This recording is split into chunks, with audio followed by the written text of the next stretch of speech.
Hey everyone, welcome to Duodecimal Division. My name's Eric Larson, and this is the second video in a series where I'm going to be introducing to you how to construct a diagram that generates all 360 degrees. And we're going to be using a geometric pattern called a dodecagon, or it is a type of dodecagon. But before I get to that, I just want to go over, clarify my statement that currently there is no geometric pattern that generates all 360 degrees. I got some feedback from some people who kind of raise their eyebrows and say, are you sure? Like, don't we know? Because it's already so familiar and we all use these terms, and it's part of math. 90 degrees, 45 degrees are all components of 360 degrees. So it seems like we do already know how to generate this 360 times divided circle. So what I mean is this. Here's a geometric pattern that's divided the circle. Say this is our inner circle here. It's a geometric pattern, and by the sequence of overlapping circles, the pattern, I'm going to show you what it is in a second. We've generated a diagram that is dividing the circle into 24 different sections. Okay, I'm talking base 10 now, and base 12 it would be 20.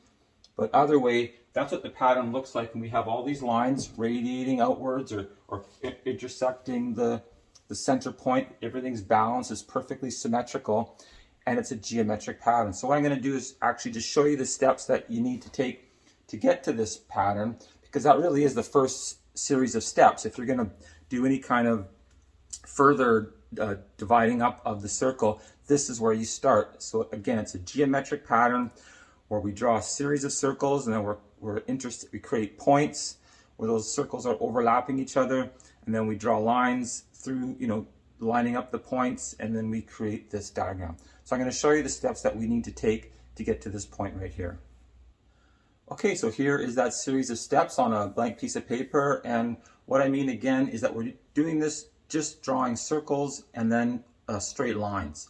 So it's not really completely accurate to say we're just using a physical compass and a straight edge, because you can do this on a computer, and when we get to 360 degrees, the actual diagram gets very large, so it's not really possible to draw huge circles with a compass. But theoretically, the steps are there, and you can do it on a computer, and the lines get very long because it's actually a very large diagram. But it is just a series of steps of drawing circles of a given diameter and drawing lines of a certain length. So you could either start by drawing a line just as your anchor point, or you just draw a circle. And once you set your compass to the radius of the first circle, you just leave it. You don't adjust anything. So you draw a circle, then you put the compass down on the edge of the circle, and you draw another circle. And that circle is going to create 2 points where the two circles are overlapping each other. Then you put the compass down on those points, and you draw another circle. You just keep doing that as you work your way around the original circle until you get to a point like this where you can't do it anymore. You've gone all the way around, you're just overlapping. And now you've basically you have one circle in the center with 6 circles sort of positioned evenly all around its circumference. Now you can see you create a lot of new points. These are the points. Every time the circles overlap, you create a point.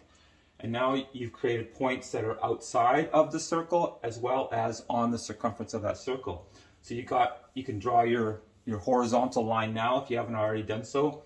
And you created 2 points that are exactly perpendicular. If you draw another line, you get to this point here. So you have like your x-axis and your y-axis. That would be the beginning, the heart of your Cartesian plane. And now with this y-axis, you see this line is intersecting the circle, the original circle, in new points that's between the ones that have already been generated.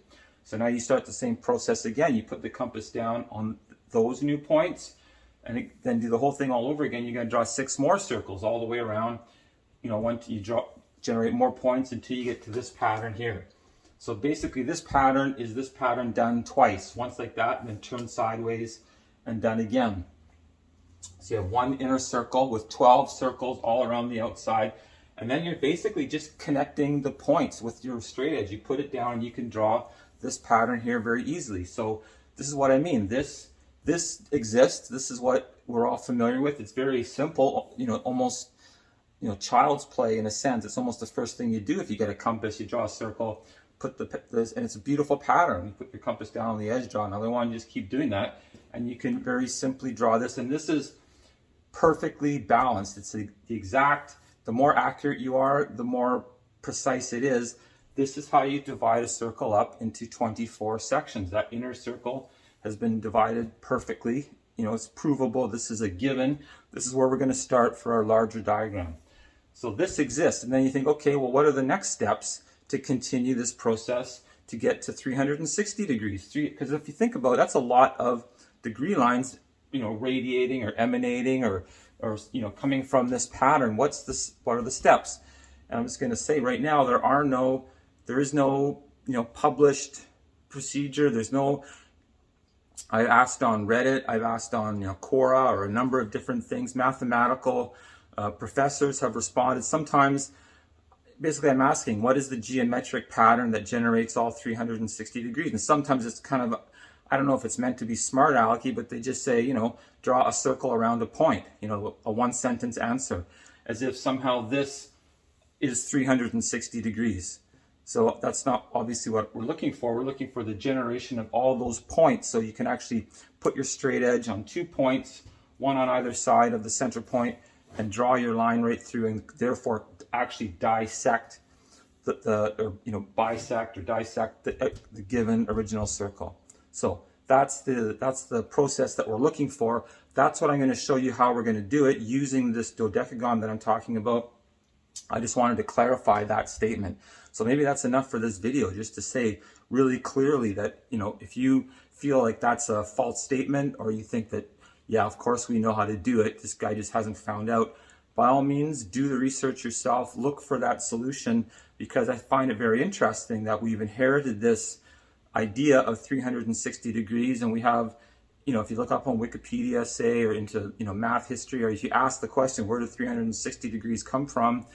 I think it's basically credited to the Babylonians, but then the explanation becomes kind of vague, having to do something with the Earth rotating around the Earth, or sorry, the Earth rotating around the Sun, you know, in 1 year, 365 days, which is kind of close to 360.